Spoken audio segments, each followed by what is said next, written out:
Heyo, it's Friday. A quick disclaimer before we start the video. This is my second video ever and my first long-form video. I am very new to editing and also very new to digital art, so I apologize if the quality is poor, especially with my audio. I don't have a great setup here. So yeah, sorry again about any inconvenience and enjoy the video.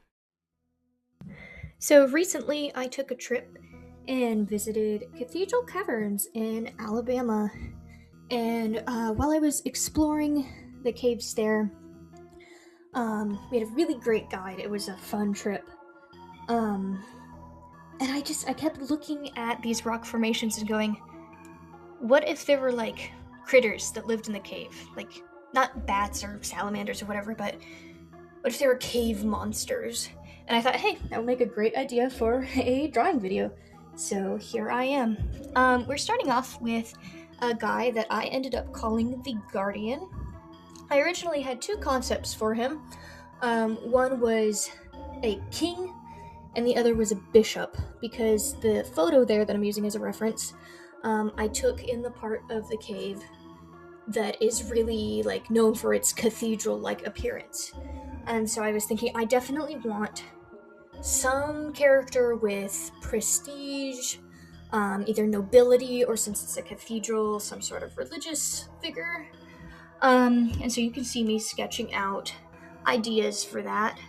From the get-go, I knew I wanted to include the form that stalagmites and stalactites take when they drip down, because I love the visual appeal of that.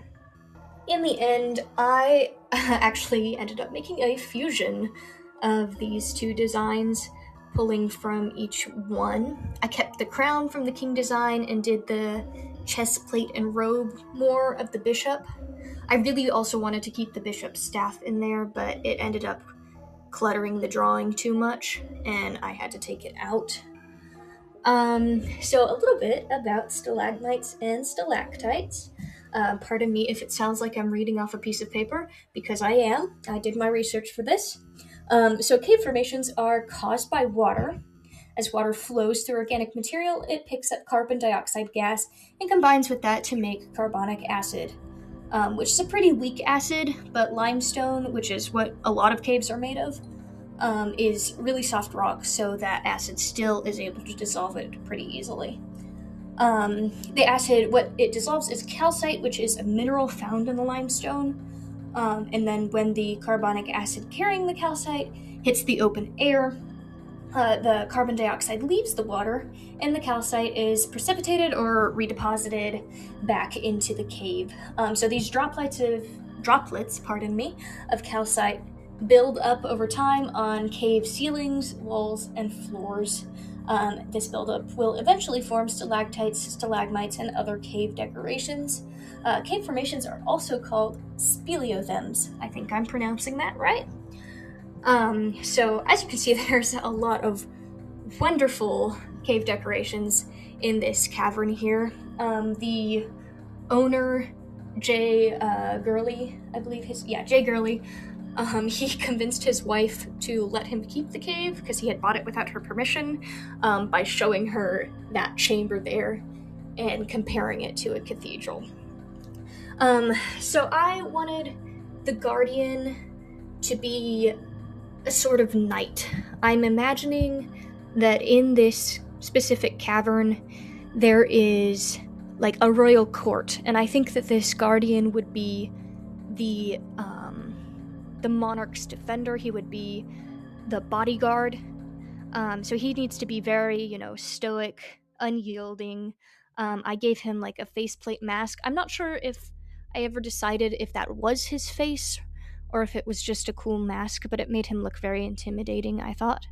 And there we have the stalagmite crown. Everybody has heard the saying that stalactites hang from the ceiling, they hang tight, and then so the other ones are stalagmites. And I also wanted him to have a sort of medieval look to him, which is why I gave him a robe and a breastplate. I think he would need to be protected from attacks, but that he would also need to be able to move around pretty fluidly in order to do his duty to defend his monarchs. So in the middle of his breastplate there, you can see, if I zoom out again, the pattern in the stalagmites and the stalactites where they come together and form columns, and I really wanted to capture that into his design. I'm not sure if I was very successful at it, but I did do my best. I also tried to, make him have a little pattern of stalactites and stalagmites around the top of the breastplate and the bottom of the crown. I'm coming in with his sleeves here, and I thought they would be made of like a sort of almost quilted material, definitely like a thicker jacket, again, just to protect him. I'm not really sure what sort of species he would be. I think that the people who live in this cave are probably like some sort of fairy or sprite or something to that effect. And I really like the idea of like when humans come to visit the caves, they're still present there when people are in the caves, but they like stand really still and they blend into the formations because their clothing and their bodies just look so similar to the stone that surrounds them. Yeah, there's where I took out his staff, even though I really wanted him to be holding it. But, yeah, more info about Cathedral Caverns. It was originally known as the Bat Cave, and as I said previously, it was owned by Jay Gurley. He opened it in the 1950s to the public, and he was very adventurous with his visitors. At the time that, the cave was opened, we didn't have the technology we do nowadays, and he had to be very inventive in the way that he got his people across. Eventually, he ended up going bankrupt because nobody would come and visit the cave because his advertisements were taken down. And so then it went through a couple more unsuccessful owners before finally being purchased by the state of Alabama in 1987. And then it was later made into a state park, and it's open to visit today. So I color picked directly from the image because I really wanted him to blend into his background, which I think he does in the end. I'm very badly mapping out the shadows here. I still need to work a lot on my lighting. But I got a sort of flashlight effect that I thought was pretty nice. I did either I think I lost the footage of me detailing him later, so we're gonna finish up with this shadow here, and then boom, suddenly he's going to be completed. I do apologize about that. But I liked how he turned out pretty decently. I think I would definitely draw him again in the future. More incompetent shading. But, yeah, I think some of the things that, if I remember what our lovely guide told us correctly, Jay had a Jeep that he took people through the cave in, and nobody ever wanted to go in the Jeep ever again. And here he is all finished. I did some more detail work, roughened up his skin, made him look a little bit more like stone. Tried to figure out the lighting. But anyways, here's the Guardian. He's a pretty chill dude in my estimation. I originally wanted to have 3 character designs in this video, but it was taking too long already. I got really stuck on this one here. So, I think I will probably make a part 2 to this video with some more photos I took in the cave, just because it was so pretty there, and I have lots of ideas for it. Also, again, I have this said in the intro, but I do apologize if the editing or the art itself is kind of wonky. This is my first long-form video, and I am not used to it. And I am still quite new to digital art, only having started a few months ago. So for this second design, I chose this picture just because I really liked the ominous vibe of it. It really screamed monster to me, and well, a lot of the other pictures that I took had a definite vibe, like some creature could live here. This was one of the ones that was like, this is definitely a monster and it will get you if you get too near it. So right away I thought this creature has got to be at least semi-aquatic, because like obviously there's water. Look at the water right there. I ended up naming her the wall crawler because I think that's what she would do when she's not swimming. I think that she would be climbing around on the walls like a gecko and scaring people. So I ended up making her almost a mermaid sort of being. I based her off of a blind cave salamander, which are pretty cool animals. I struggled with her teeth a lot. I struggled with her in general a lot. But the blind cave salamander, also known as the Olm, I believe I am saying that correctly, lives in Slovenia and Croatia, so not in the United States where I am. I've never seen one. It'd be pretty cool if I did, though. They're mostly blind, moving around using their other senses. They even have the ability to sense electricity, which is awesome. I think this is something that she could probably do, is sense more than just, the usual, well, she doesn't have sight, but smell, touch, taste, and all that. The Olms are similar to axolotls, and like axolotls, they never grow into an adult form, instead keeping their gills even after they reach maturity. Looking back on it, I should have totally given her like little gill frills on her neck, but that was not something that crossed my mind while I was drawing her. Maybe if I ever draw her again, I will include those gills. I think that would be a neat idea. Especially since she is, semi-aquatic. I do think that she would be able to breathe underwater, but I just completely overlooked the fact that I might need to draw gills for an aquatic creature, so that's my bad.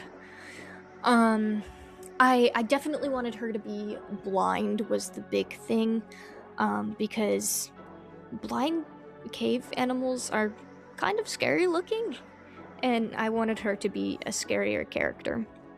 I gave her tiny little feet because I feel like she wouldn't use them very much. I think that she has probably like sticky pads on her hands, again, like a gecko, and she would use her arms mostly to climb when she's out of the water, and also to swim while she's in the water, which is why I gave her, very strong arms, but also webbing between her fingers. She would definitely eat fish and maybe other things if they happen to be so unfortunate to cross her path. I also really wanted her to be like sort of translucent. If you've ever seen pictures of the glass tree frog, kind of like that, but on a tamer scale. I also felt like she should be green because she's just giving goblin Gollum looking critter.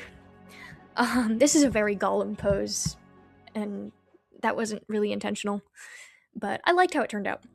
You just like walk in this lake and then see this lady eating a fish, and she whips her head towards you, and she's all like blind and salamanderish, and that's just, your typical cave monster. So I ended up putting her color onto 3 layers because digital art is amazing and you can change the opacity on stuff.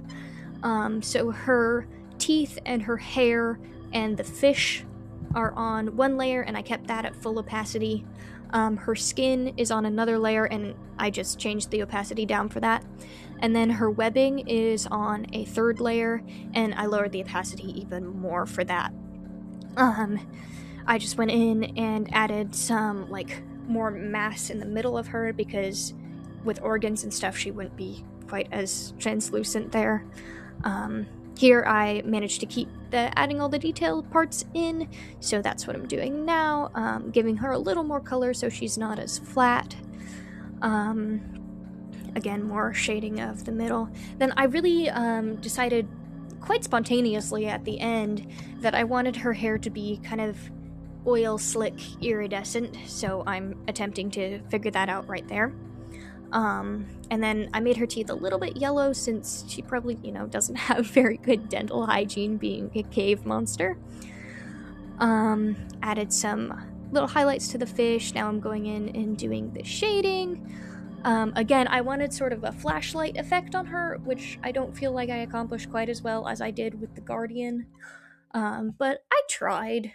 I think the line art on this one was a lot better than the line art on the Guardian, and so maybe that makes up for the lighting, I don't know. A bit more about Ohms. They've actually been called baby dragons because when they're swimming around, that's kind of what they look like, I guess. Again, I've never seen one, so I wouldn't know. They can also live for like 100 years, which is awesome. But unfortunately, the conservation status of the Ohm is listed as vulnerable due to pollution, chemical spills in the water where they live, and poachers coming through. But scientists are doing all they can to set up little research labs and to protect these very strange but very cool creatures from going extinct. Now I'm coming back in, adding more shadow, and this poor fish. I didn't even pick a species for the fish. She's just a poor random fish that was very unlucky. Going back in with the lighting, again, trying to just highlight that translucency with her, and going and adding more shinies to her hair. I don't have her posed very well, but it is what it is. And here she is finished, which, our wall crawler here. I would not ever want to meet her in person. Well, those were our 2 cave monster designs for this video. I hope you enjoyed watching me draw them and listening to a little bit of commentary. I do plan to make a part 2 for this video, so I will see you